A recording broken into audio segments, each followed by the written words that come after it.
I'm Brittany Lewis with Forbes Breaking News. During a press briefing on Wednesday, Senator Ted Cruz blasted the Biden administration over what he described as disastrous economic policies. The Republican went so far as to predict that South Texas will, quote, turn red because of rising prices. These remarks come as the U.S. faces historically high levels of inflation. Here's more from the Texas senator. Joe Biden came into office with an economy that was strong and in the process of roaring back after the pandemic. One after the other, he implemented policies that were nothing short of disastrous. Joe Biden has been very, very good for billionaires.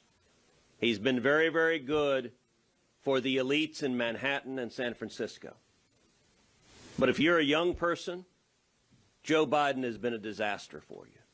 If you're Hispanic, Joe Biden has been a disaster. If you're African American, Joe Biden has been a disaster. If you're a blue-collar union member, Joe Biden has been a disaster. If you're a suburban mom, Joe Biden has been a disaster. And it's not a coincidence that every group I just listed is moving Republican sharply. Young people, Hispanics, African Americans, blue-collar union members, suburban moms, all of them are moving Republican. It's why in November we're going to see South Texas turn red. It's been a Democratic stronghold for over 100 years. But the people of South Texas are getting killed by Bidenomics. What is Joe Biden's economic plan? Well, it turns out putting socialists in charge of the economy is really bad for the economy, and it's really bad for working men and women. It means galloping inflation. The cost of everything goes up.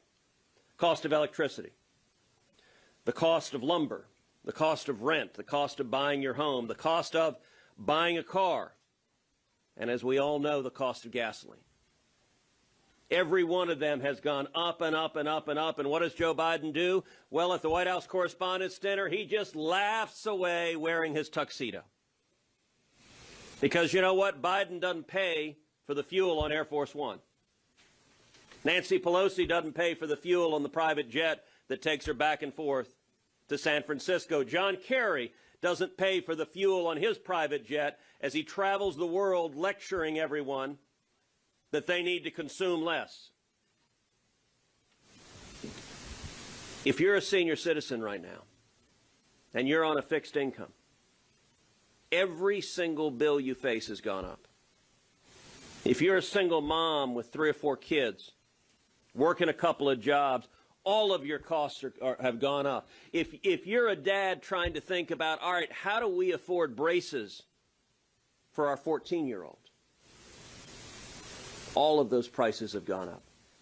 And there is a cause and effect. When you spend trillions of dollars, when you borrow trillions of dollars, when you print money like it's going out of style, and when you combine that with an assault from regulators shutting down businesses, ordering shutdowns, assaulting energy production, oil and gas production in the United States, which drives the cost of energy up for everyone, which drives the cost of everything else up for everyone. And then when you put in place a cabinet that is AWOL, the Secretary of Transportation in the middle of the greatest supply chain crisis of our lives, went on paternity leave and was nowhere to be found. 2 years ago, most people didn't know much about our supply chain, didn't ever really focus on the fact that we had a supply chain until Biden and the socialists came in and screwed it up. And the people who are hurting as working men and women. We know we can do better under President Trump.